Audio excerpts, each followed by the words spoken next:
Basically वैसे तो हम लिखना 2015 में शुरू किए थे, जब पता भी नहीं था कि लिख सकते हैं। थोड़ा बहुत ऐसा ज़िंदगी कुछ अच्छा नहीं दिखा रही थी, तो पेड़ के नीचे एक्चुअली बहुत पोएटिक है ये बात, क्योंकि सच में हम ऐसा पेड़ के नीचे ही बैठे रहते थे और ऐसे लिखते रहते थे। बहुत अजीब अजीब लिखा है वो तो, पुरानी चीज़ें जो है, पर वहाँ से लिखना शुरू किए धीरे धीरे, थोड़ा बेटर होते गए। तो आज कुछ शुरू करते हैं, मतलब बहुत टाइम बाद कुछ ऐसा पॉजिटिव लिखा है, तो वो सुनाएंगे। My name is Priyanka Barnwal. अपने छोटे से शहर से 2015 में निकली थी, माँ के पुश करने पे और पापा के अरमान पूरे करने। मैं तब भी जाना नहीं चाहती थी और मैं अब भी कहीं और रहना नहीं चाहती। बट आई गेस ज़िंदगी वो नहीं जो हम चाहते हैं, ज़िंदगी वो है जो हमारे साथ बीतती है। 2015 से 2024 तक कुछ खास ज़िंदगी जी नहीं है मैंने। अच्छे बुरे पल और दुख सुख सबकी ज़िंदगी में आते हैं और मेरे भी थे। बस जब से घर से बाहर कदम रखा है, ज़िंदगी ने मानो कदमों तले ज़मीन ही खींच ली हो। मेरे कपड़े इतने रंग बिरंगे नहीं हैं जितने ज़िंदगी ने अपने रंग बदले हैं। सालों तक आप जब दूसरों के लिए जीने लगते हो ना, आपको पता ही नहीं चलता कि आपने खुद पर ध्यान देना तो बंद ही कर दिया है। कभी कभी तो आप सब कुछ ठीक करने में इतना उलझ जाते हो कि पता ही नहीं चलता कि आपने तो खुद के लिए जीना भी बंद कर दिया है। पिछले कुछ सालों में मैं भी ज़िंदगी को ठीक से जी नहीं पाई। जब मुझे जीना चाहिए था, मैं सब सुलझाने में लगी रही। जब मुझे यादें बनानी चाहिए थी, मैं पता नहीं किस उलझन में पड़ी रही। सब कुछ था मेरे पास, मेरी नई ज़िंदगी मेरा इंतज़ार कर रही थी, पर मैंने उसे गले लगाने के बजाय मुंह मोड़ कर टूटे हिस्सों को जोड़ने में लगी रही।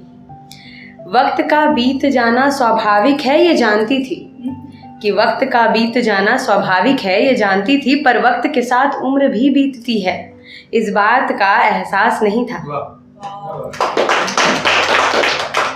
कि वक्त का बीत जाना स्वाभाविक है ये जानती थी, पर वक्त के साथ उम्र भी बीतती है, इस बात का एहसास नहीं था। वक्त के साथ हम भी खर्च होते हैं ये सुना था, पर ध्यान नहीं था। वक्त कभी लौट कर नहीं आता इसकी खबर थी, पर वो वक्त मैं सही जगह लगा रही हूँ इस बात का गुरूर था मुझे। खुद को ज़ाया करके जो कमा रही हूँ उस बात का गुरूर था मुझे। पर वक्त हर गुरूर तोड़ देता है और ज़िंदगी अक्सर अंदर से झकझोर देती है। पर मेरा नाम प्रियंका है, प्रियंका बर्णवाल। इतनी जल्दी हार कैसे मान लेती।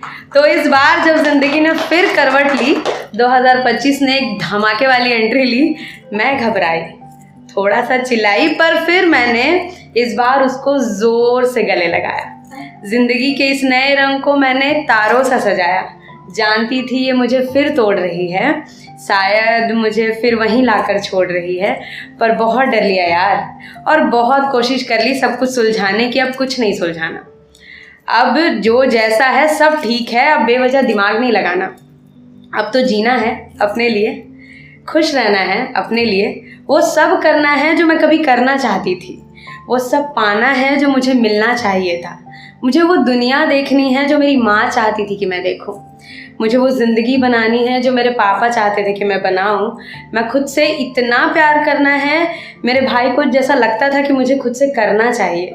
तो अब बस, अब जो है अच्छा बुरा यही है, मैं यही हूँ। एंड इट्स नॉट दैट कि मुझे अब अपने उस छोटे से शहर में नहीं रहना। बस इतना है कि इस बार जहाँ भी रहूँ ना, इस बार जीना नहीं छोड़ना।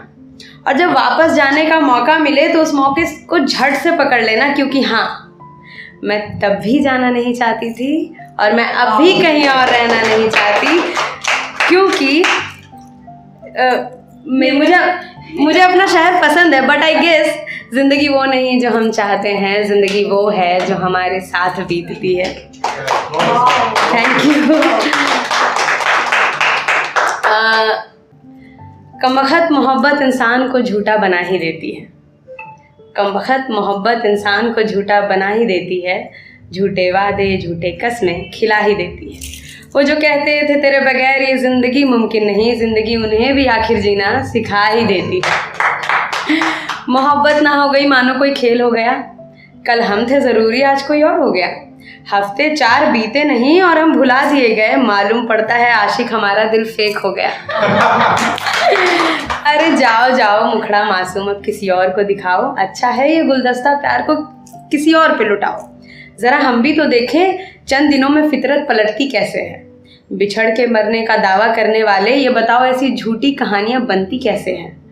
अच्छा ठीक है जा, सारे इल्ज़ाम से तुझको बरी कर दिया, कर ले मोहब्बत फिर एक बार, सारे सवाल से तुझको बरी कर दिया, पर कहीं देखना ज़रा संभल कर रहना, कर्म लौट कर आता ज़रूर है, अपनी अहमियत दिखाता ज़रूर है। कहीं वही झूठे वादे झूठे कस्में तुम्हें ना मिल जाए, तुम अपना दिल लगा बैठो और सामने वाला बस अपना जी बहलाए। तो देखना ज़रा संभल कर रहना, क्योंकि कमबख्त मोहब्बत इंसान को झूठा बना ही देती है, झूठे वादे झूठे कस्में खिला ही देती है। Thank you.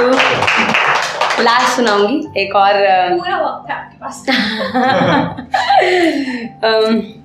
अब क्या है ना कि कई बार क्या होता है कि जब दो लोग अलग होते हैं ना तो डिसाइड नहीं कर पाते कि किसका तकलीफ ज़्यादा है ना। सबको लगता है अपना दुख बड़ा ही होता है, ठीक है, मेरे साथ धोखा हुआ है तो इट्स लाइक कि मेरा दुख ज़्यादा है, पर ऐसा नहीं होता है, दोनों तरफ चीज़ें होती हैं। तो उसी पर लिखा था कि किसका दुख ज़्यादा, हम जब अलग हुए तो किसका दर्द ज़्यादा, उसकी हृदय की पीड़ा ज़्यादा या मेरे जहन की घुटन ज़्यादा, उसके आँखों में आंसू ज़्यादा या मेरे दिल के टुकड़े ज़्यादा, उसकी मानसिक तकलीफ़ ज़्यादा या मेरी बेचैन रातें ज़्यादा, उसकी बर्बाद ज़िंदगी ज़्यादा या मेरे सांसों का अटकना ज़्यादा। कैसे नापें उसके दुख को और कैसे दिखाएं अपने उतरे मुख को। कौन करेगा तय जीत हार का, किसे खबर है इनसे जुड़े आधार का। क्या कह दूं कि उसको कोई गम नहीं, या स्वीकार लूं कि बस आंखें मेरी नम नहीं। कौन है गुनहगार इस रिश्ते के टूट जाने का, क्यों ढूंढ ना सके हम इस कोई उपाय इस प्यार को फिर से संवारने का। कौन हारा कौन जीता अब कहाँ फ़र्क पड़ता है, ये रिश्ता ही नहीं जब तो फिर क्यों बहस करता है। दुख उसका भी बड़ा तकलीफ़ मेरी भी कम नहीं, अफसोस उसे भी होगा मायूसी मेरी भी कम नहीं। वो खुश रहे जहाँ भी रहे, दूर रहे भी तो बस सलामत रहे। दुआ है उसके लिए और नफ़रत की कोई जगह नहीं, पर खुद को घुटन होती रहे इसकी भी कोई रज़ा नहीं। Thank you. अभी रिसेंटली यही तीनों लिखा था, सो सुना दिया। आई होप आप सबको पसंद आया होगा।